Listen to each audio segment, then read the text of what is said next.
Daily, 1 ano de garantia. O esportivo que mergulha fundo com você. Oferece...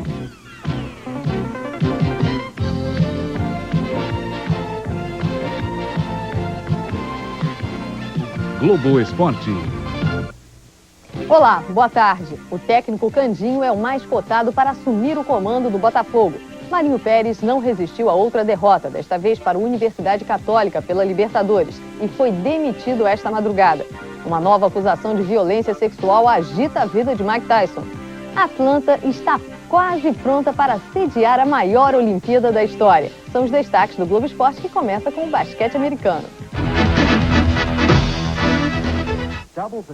O armador do Los Angeles Lakers, Nick Van Exel, pode pegar 2 jogos de suspensão por agredir o juiz Ronnie Garrison no jogo com o Denver Nuggets. Magic Johnson teve que atuar de deixa disso, mas não vai impedir a punição ao companheiro. O campeão mundial dos pesos pesados, Mike Tyson, é acusado de agressão sexual quase 1 ano após sair da prisão, onde cumpriu pena por estupro. Uma nutricionista de 25 anos deu queixa em Chicago após sair do hospital. A polícia não revelou o nome da mulher. Testemunhas confirmam que Tyson estava no bar onde o ataque teria acontecido. O lutador não se pronunciou, mas o assessor espiritual dele negou tudo. Nos anos 50 e 60, o Santos era o time da moda e Pelé desfilava talento. O novo Santos não está com essa bola toda, mas nem por isso deixa de ditar a moda na passarela do futebol. Na final do Brasileirão do ano passado, o craque Giovani pintou o cabelo de vermelho. Jameli ficou ainda mais loiro e Robert pôs o escudo do Santos na cabeça. Há 10 dias, os jogadores do Peixe inovaram outra vez. Entraram carecas contra o Botafogo de Ribeirão. Cabelo pintado, cabeça raspada, pelo jeito a boa fase do Santos está sempre ligada a uma novidade. Mas dessa vez o time radicalizou e está usando um uniforme com calção quadriculado. A gente achou um pouco esquisito, né? Esquisito é mais que feio. Nunca um time brasileiro teve um calção desse tipo aí. E o Santos inovou e ficou bem diferente. O novo calção do Santos foi criado a pedido da própria diretoria para evitar que o time usasse a cor preta, que deixava o uniforme muito parecido com o do Corinthians. A moda lançada pelos santistas é o assunto preferido de torcedores e jogadores. Parece muita coisa, parece tabuleiro de xadrez, a toalha de mesa do estilo português. A bandeira da Fórmula 1. A gente até brincou porque... Quando a gente falou, quando tivesse o tempo técnico, a gente parava um pouco e jogava um pouco de dama. Vitrais quebrados e muita reclamação. A torcida está de mal com o Fluminense. Os jogadores sabem disso e vão tentar um início de reconciliação hoje à noite contra o Criciúma pela Copa do Brasil. O primeiro combate entre o Criciúma e o tricolor carioca acabou na vitória do Fluminense por 2-1 no Rio de Janeiro. Agora, o time de Renato Gaúcho chega a Criciúma com a vantagem. Um empate já mantém a equipe na Copa do Brasil. O Criciúma precisa vencer o Fluminense para continuar na competição.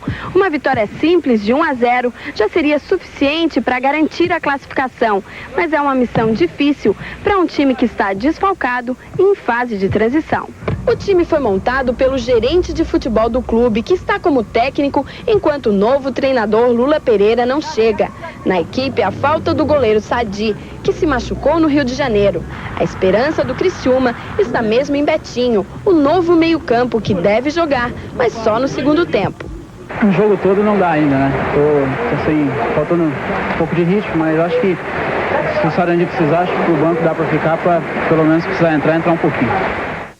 O Flamengo tenta hoje, às 4 da tarde, a liderança isolada do Campeonato Carioca. O adversário é o Itaperuna, lá no estádio Jair Bittencourt. O jogo vale pela segunda rodada e não terminou naquele dia 17 de março por causa da queda de um alambrado. A seguir, a Atlanta apressa as obras na reta final para o início dos Jogos Olímpicos.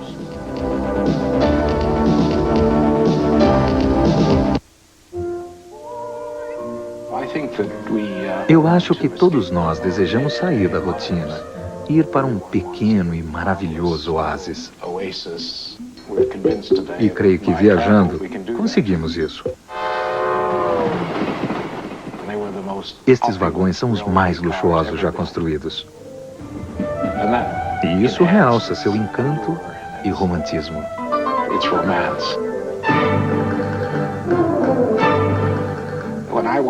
Quando eu entro em um hotel, valorizo a familiaridade do serviço e o sentimento de que o hóspede é respeitado. Você tem que se sentir em casa. O cartão tem um alcance maior e é muito conveniente para nossos hóspedes. O associado American Express é nosso tipo de cliente. O American Express Car é bem-vindo no Oriente Express e em outras fantásticas aventuras. O Globo Esporte volta com a queda do técnico do Botafogo. Marinho Pérez não resistiu a mais uma derrota, desta vez para a Universidade Católica pela Taça Libertadores da América. O jogo começou como todos de equipes brasileiras atuando fora de casa pela Libertadores. Sufoco do adversário. Wagner defende o chute de McNiven. Pega o chute rasteiro de Rosenthal. Mas Wagner não é mágico, não suporta e sofre o gol dos pés do mesmo Rosenthal.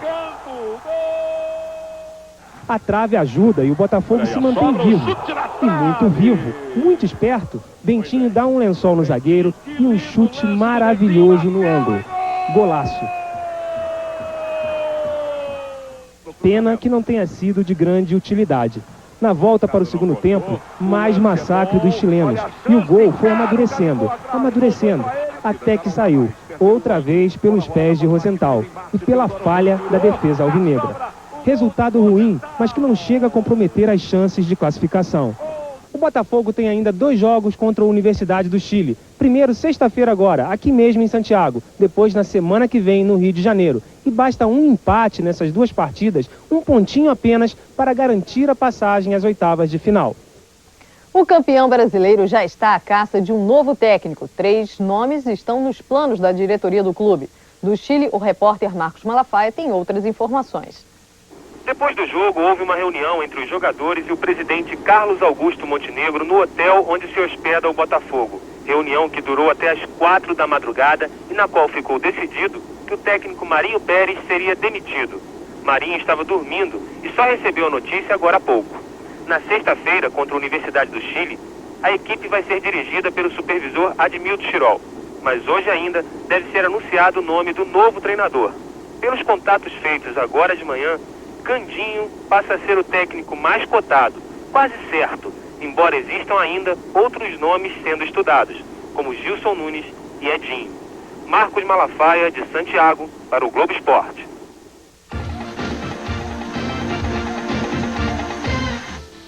Remo e Corinthians em Belém pela Copa do Brasil. Júnior aproveita o rebote da falta e faz Remo 1-0. 47 minutos do segundo tempo, o resultado classificaria o Remo. Os paulistas pressionam, chutam mal 2 vezes. Mas Castor faz pior. Manda a bola no próprio gol e tira o time da competição. Remo 1, Corinthians 1. Os dirigentes do Remo, Jorge Danin e Albani Pontes, revoltados com o excesso de acréscimos, entram em campo para agredir o juiz Wilson de Souza Mendonça. Os bandeirinhas tentam proteger o árbitro, que só fica seguro depois da chegada da polícia. O próximo adversário do Corinthians na Copa do Brasil sai do confronto entre Vasco e Cruzeiro. O técnico Zagallo não chama Romário para o amistoso do dia 24 em Joanesburgo, contra a África do Sul. Decepção do Baixinho, alegria de Emerson do Grêmio e Ronaldo do Atlético Mineiro. Eles são as novidades na lista de 18 jogadores. Veja quem são os convocados. Goleiros, Dida do Cruzeiro e Rogério do São Paulo. Laterais, Zé Maria e Zé Roberto da Portuguesa e André Luiz do São Paulo. Zagueiros, Aldair do Roma, Carlinhos do Guarani, Alexandre Lopes do Corinthians e Ronaldo do Atlético Mineiro. Apoiadores, Flávio Conceição, Amaral e Rivaldo, todos do Palmeiras. Zé Elias do Corinthians, Emerson do Grêmio e Jameli do Santos. Atacantes, Bebeto do La Corunha, Sávio do Flamengo e Luizão do Palmeiras. Serão 3 partidas, contando com essa contra a África do Sul até a convocação definitiva no dia 27 de junho. Mais 2 chances, portanto, para quem ainda sonha com a Olimpíada de Atlanta. A expectativa sobre a inclusão do atacante Romário nessa lista logo se desfez. Na defensiva, Zagallo preferiu nem citar o nome do jogador. Nós temos direito de convocar. Eu chamei o Bebeto. Todos têm chance e de serem observados, é evidente que nem todos poderão participar desse contexto. Faltam 100 dias para a Olimpíada de Atlanta, a quinta do Monsanto Oscar Schmidt, um recorde olímpico. Já está definido o maior desafio dos atletas que em Atlanta vão participar pela primeira vez de uma Olimpíada, provar o verdadeiro sexo. O médico gaúcho Eduardo De Rose, presidente da Associação Mundial de Medicina Esportiva e membro do Comitê Olímpico Internacional, pode barrar muitas participantes nos Jogos de Atlanta. De Rose é quem vai fazer os testes para confirmar que as mulheres atletas são realmente femininas. Caso recente é o de Nancy Navalta, da Filipina, campeã dos 100 metros. Nancy está proibida de participar de qualquer competição, porque o teste provou que Nancy é ele e não ela. Quem está sob suspeita é a judoca brasileira, peso pesado da Paraíba, Edinancy Silva, que venceu a seletiva, mas ainda não está confirmada na Olimpíada. Toda atleta que estiver participando pela primeira vez de uma Olimpíada vai ter que fazer o teste de feminilidade antes de competir em Atlanta. Através de um método bioquímico, se estudam o tipo de cromossoma, se define o sexo genético da pessoa, se ela é masculina ou feminina. Não seria mais fácil o senhor observar diretamente para ver se é homem ou mulher? O problema nós podemos responder de duas formas. A primeira é o constrangimento.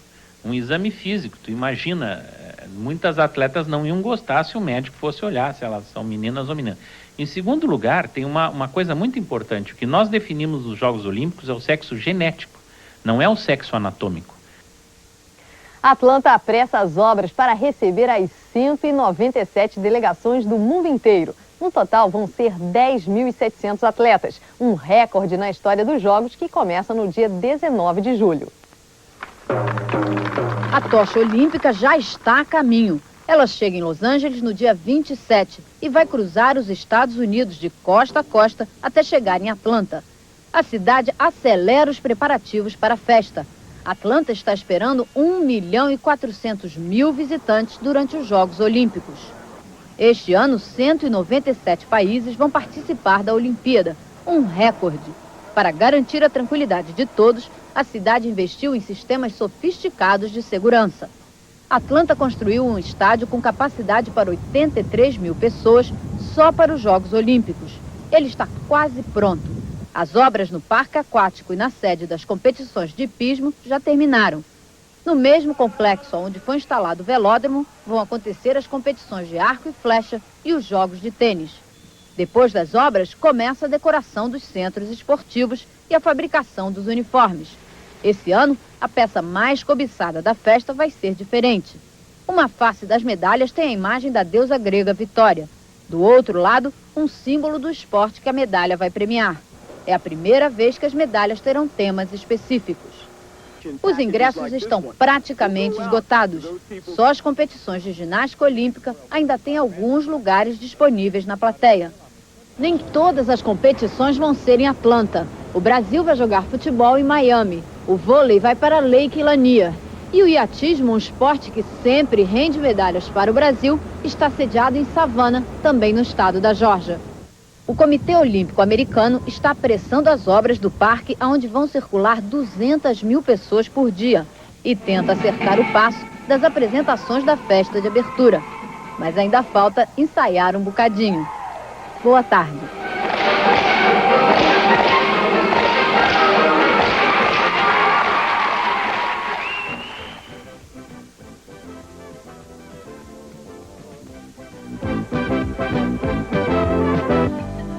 Globo Esporte.